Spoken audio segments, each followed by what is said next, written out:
दोस्तों good morning. दोस्तों आज हम सीखेंगे लूका 18 का 9 जो एक फारिसी और चुंगी लेने वाले का दृष्टांत प्रभु यीशु मसीह ने समझाया था। तो दोस्तों वीडियो में लास्ट तक बने रहिएगा और हो सके तो चैनल को भी सब्सक्राइब और लाइक कर लेना। दोस्तों दो मनुष्य मंदिर में प्रार्थना करने के लिए गए। एक फरीसी था और दूसरा चुंगी लेने वाला। फरीसी खड़ा होकर अपने मन में यह प्रार्थना करने लगा, हे परमेश्वर, मैं तेरा धन्यवाद करता हूँ कि मैं और मनुष्यों के समान दुष्टता करने वाला और अन्यायी और व्यभिचारी नहीं और न इस चुंगी लेने वाले के समान हूँ। मैं सप्ताह में 2 बार उपवास करता हूँ और मैं अपनी सब कमाई का 10वां अंश भी देता हूँ। यानी दोस्तों जो फरीसी लोग होते थे उस समय वो धर्म का काम दाम अधिक करते थे जैसे आज के लोग करते हैं।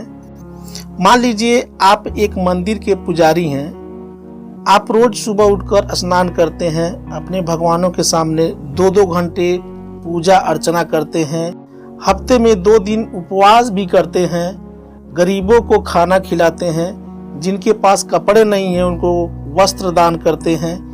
ऐसे बहुत से अच्छे काम करते हैं। ऐसे ही उस समय वो फरीसी था।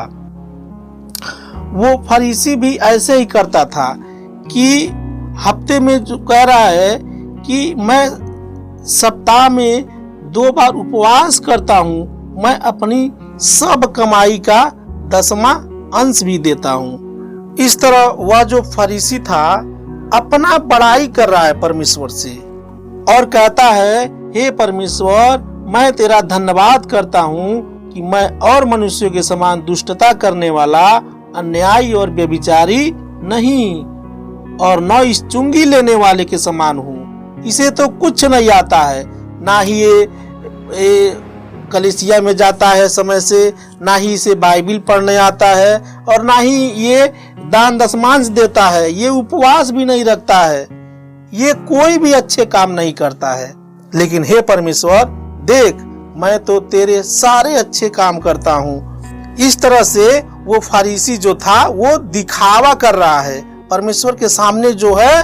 अब बताइए दोस्तों कि परमेश्वर से कोई बात छिप सकता है? परमेश्वर तो सबके मन को पढ़ता है कि इसके मन में क्या है। वो हमारे अच्छे काम नहीं देखता है कि हम कितना अच्छा कर्म कर रहे हैं और ना ही कोई व्यक्ति अच्छे कर्म से स्वर्ग में प्रवेश कर सकता है कि हम तो स्वर्ग में केवल परमेश्वर के अनुग्रह से, परमेश्वर की दया से स्वर्ग में जा सकते हैं। परंतु चुंगी लेने वाले ने दूर खड़े होकर स्वर्ग की ओर आंख उठाना भी न चाहा, वरन अपनी छाती पीट कर कहा, हे परमेश्वर, मुझ पापी पर दया कर। इधर दोस्तों जो चुंगी लेने वाला था वो अपना छाती पीट कर कह रहा है कि हे परमेश्वर, मैं बहुत बड़ा पापी हूँ, मैंने अपने जीवन में बहुत पाप किए हैं, मुझ पर दया कर। अब क्या है दोस्तों, यहीं पर जो है चुंगी लेने वाला जो है इसका मन जो है फिर गया और इसने जो है अपने सारे पापों से नाता तोड़कर परमेश्वर के शरण में आके क्षमा मांग लेता है कि हे परमेश्वर, मैंने अपने जीवन में बहुत सारे पाप किए हैं, बहुत सारी बुराइयां की हैं, बहुत सारी चोरी, बेईमानी, हत्याएं बहुत सारे किए हैं, लेकिन मैं तुझसे क्षमा मांगता हूँ परमेश्वर, तू हमारे पापों को क्षमा करना। मैं आज के बाद फिर ऐसे पाप कभी नहीं करूंगा, क्योंकि तू ही है वो जो हमारे लिए इस दुनिया में आया था और हमारे लिए इतने सारे दुख उठाए, सजा सहे।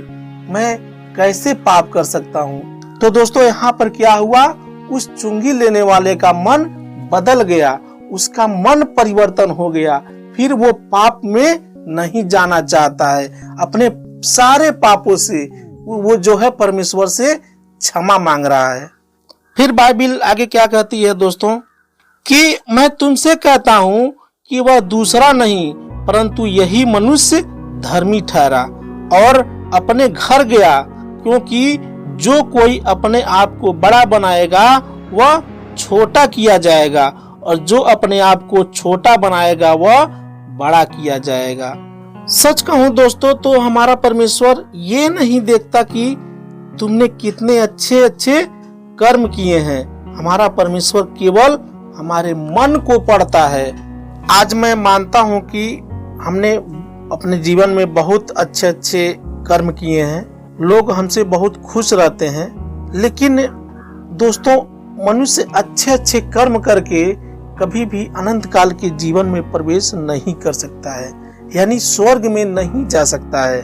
मनुष्य ने 100 अच्छे कर्म किए हैं, अगर एक भी उसने बुरे कर्म किए हैं तो वो एक बुरे कर्म की वजह से वो अनंत काल के नरक में जा सकता है।